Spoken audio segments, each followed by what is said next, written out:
In this video, we're going to learn how to solve equations that have fractions in them.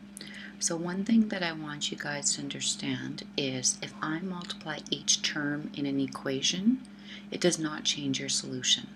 And what I mean by that is this. If I go 3 is equal to 3, that's an equation. If I multiply all the terms in that equation, I still get 15 equal to 15. It will not change the equation whatsoever because the equation will still hold true. The same thing happens if I go 2 plus 3 is equal to 5. If I take each of the terms and I multiply them by 5, the equation still does not change. So I have 10 plus 15 is equal to 25, and I can see that 10 plus 15 is equal to 25. So I can multiply each term by any number, it will still preserve the equality. So we're going to use that technique in order to help us get rid of fractions. We're going to multiply each term by a number, the lowest common denominator, and when we do that, we can actually get rid of the fractions. So I'm going to show you how to do that. And I'm going to show you with an easier question. Some students are taught to cross multiply here, but I'm just going to use this as an easy question in order to use what I just taught you. So if here I have a over 12 is equal to 1/3. So we take our lowest common denominator, which is 12, and we're going to multiply in our lowest common denominator to each term in our equation. Now when we do that, when we multiply fractions, this is actually 12 over 1. So this is actually 12a over 12, because when we multiply fractions, we multiply across. And this is 12 over 1, so we have 12 over 3. Now if I was to simplify both of these two cancel out to give you 1a, and these two simplify to give you 4. And we actually have our answer because we have our variable tile by itself. Okay? So I'm going to do one more question. Remember when I said if there's a negative in the middle or anything in the middle, it automatically goes to the top. So I'm just going to I'm going to just put that negative on the top or with the numerator. Okay? So in order to get rid of the fractions, we're going to multiply by the lowest common denominator, and that is 27. I'm going to show you a little trick. Okay? So I can do my multiplication first and then my division. Just like I did here, I multiplied in and then I divided. So what I'm going to actually do is I'm going to do my division first. So 27 divided by 27 is 1. And then I'm going to multiply into my numerator. So I'm just going to switch up the multiplication and the division. And believe it or not, it doesn't affect your solution. So here, if I go 27 divided by 9, I'm going to get 3. And then I'm going to multiply that into my numerator. So I get -3. If you do your multiplication into your numerator and then your division, you're going to get the exact same answer. Okay, so now I have a step 1 equation, and I just divide both sides by 3, and I get x is equal to -1. And that is my solution. Okay, sometimes this takes a little bit of getting used to, so I'm going to do a couple more examples before I let you try. So here I have x divided by 4, or x over 4 plus 1/5 is equal to 1/2. I'm just going to rewrite this so that I have a little bit more room to do my multiplication. So I'm just going to spread out my equation a little bit. So I look at all three denominators and I have to find the lowest common denominator. So 4, 5, and 2 is 20. So 20 is the number that both 4, 5, and 2 can divide into evenly, and that's really important.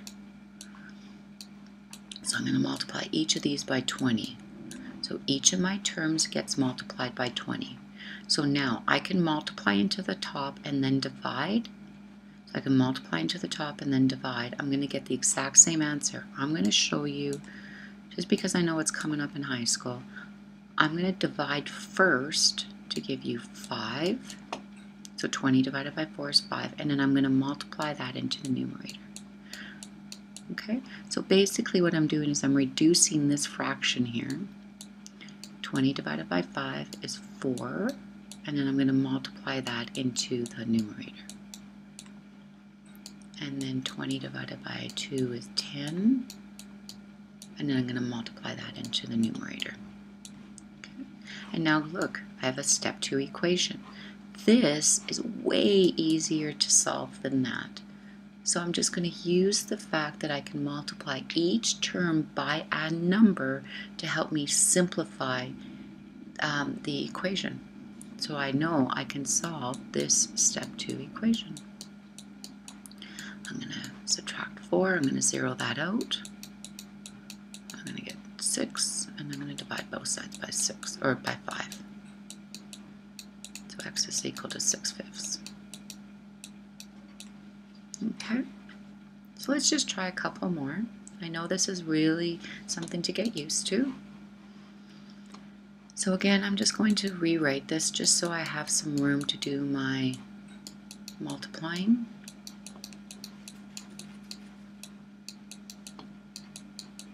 Okay, so I have to look at all my denominators, 3, 6, 4, and I know that all of those 3 numbers divide into 12 evenly. So I'm going to multiply each of my terms by 12. If you choose 24, that's okay. You're going to get the exact same answer. I'm always just going to choose the lowest one, or the smallest number. So 12 divided by 3 is 4, and that's what gets multiplied into the top. So negative 8x. Plus 12 divided by 6 is 2. So 2 gets multiplied into the top. 12 divided by 4 is 3. So 3 gets multiplied into the top. Now I have some variable tiles on the left-hand side. Some of them are zeroing out to give you 6x. And I'm going to divide by 6. So x is equal to, if I reduce it to lowest terms, negative 1/2. So how is this going so far? This is a tough concept. Really important for high school though. Okay. So once again, I have to take whatever's in the middle and put it to my numerator. So 2x over 3. Really important that you write it as 5/1, just so you don't forget to multiply this term as well. This is a term, it needs to be multiplied. So here you have 3, 1, and 4. So again, the number you're going to choose to multiply each term by is 12. And multiply each term by 12, and then again do your division and then multiply it. 8x. 12 divided by 1 is 12. 12 into 5 is 60. Not into. 12 multiplied by 5 is 60. And then 12 is 3. So I get 3x. Okay, now my unit tiles are on the left-hand side. Let's take your variable tiles over to the right. So let's take those variables over. And I get negative 60 is equal to negative 5x. And I'm going to divide by negative 5. And I'm going to get 12. So negatives give you a positive. I'm going to verify this one, just because it's a little different, and I like the fact that I ended up with a whole number. So left-hand side, right-hand side. So 2 times 12 over 3 minus 5 is equal to 12 over 3, over 4, my apologies. So my answer here is 3. I've already simplified this side. So let's do the same here. So 2 times 12 is 24. 24 divided by 3 is 8. 8 minus 5 is 3. Perfect. We got it. Okay. So we can do the same thing with 4 fractions. It doesn't change the steps that are involved. You just have a few more terms to multiply. So I'm going to do, let me just erase that one. Okay. I'm going to just split them up a little bit more again.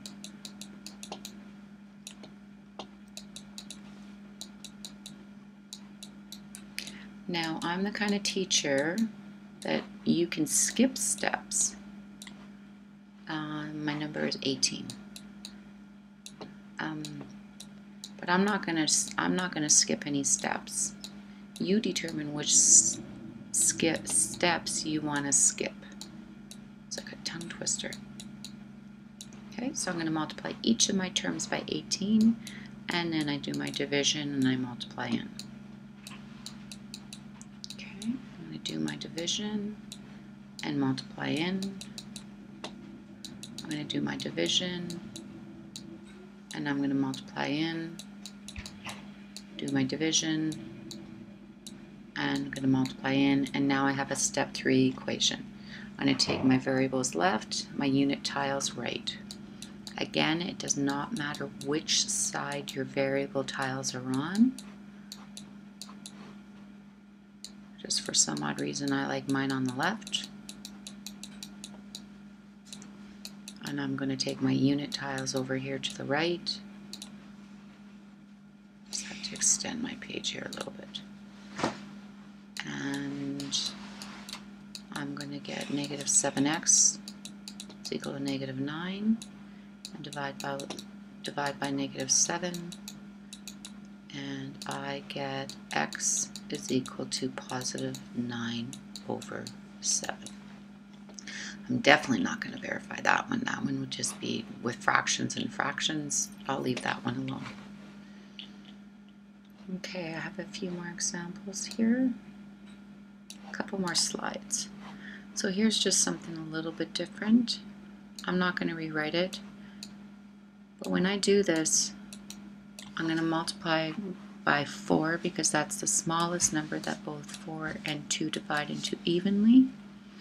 And when I do my division, I'm going to get 2. Because I have a binomial in my numerator, that 2 has to be multiplied into both of those terms. So we're just going to keep the brackets around to distribute that 2 in. And then 4 and 4 is just 1. So you can put the 1 there. You don't have to, but you can. And then you distribute in. So that number that you have to multiply into the numerator, which was the 2, by the way, sorry, has to be multiplied into both terms of that binomial. So we're just going to do, I'm going to keep the 2 out there and then distribute it in, and then that way I won't forget. If there's a trinomial on the top, it has to be distributed into all 3 terms. Let me just check my work here. Sometimes I can't write and talk at the same time. Okay, good. I'm going to bring my variable tiles left. So I'm going to get 5x minus 6 is equal to negative 1. I'm going to take my unit tiles to the right. I get 5x is equal to 5. And I'm going to divide both sides by 5. And I get x is equal to 1. Nice. I love this. Okay, so you guys try this one. I'll start you off by putting, remember, anything in the middle goes to the top, always. So try this one. So pause the video, find your lowest common denominator, multiply your fraction in, distribute out, and then solve. Okay, welcome back. So here, I'm going to multiply each of my fractions by 6. And when I do that, 3 gets multiplied into my first numerator because 6 divided by 2 is 3. And here, 6 divided by 2 is 2. And this would be like 2 times 2 times 1 minus x. That's really what you're doing. So let's just simplify that to 4. Okay, so I'm just going to erase that just to skip a step here. Not skip a step, just to simplify. So really what you do is the 2 gets multiplied by what if there is a number out there, it just gets multiplied in. And then you distribute the 4 in. So we have 3x minus 3 is equal to 4 minus 4x. Okay, and then again, 4x, zero that out. So you get 7 minus 3 is equal to 4. Zero out that negative 3. And you get 7x is equal to 7, and you're going to divide by 7 to get x is equal to 1. Okay, and I think that is it for the lesson. So make sure that you're doing 4b, 5, 7, 10d, 11c, 14, and continuing on. Again, if you're going for that 80% or higher, you should be doing number 23. Check your answers on these pages of your textbook. Please, you need to practice. The more you practice, the better your mark's going to be in this unit. If you have any questions, please don't hesitate to give me an email.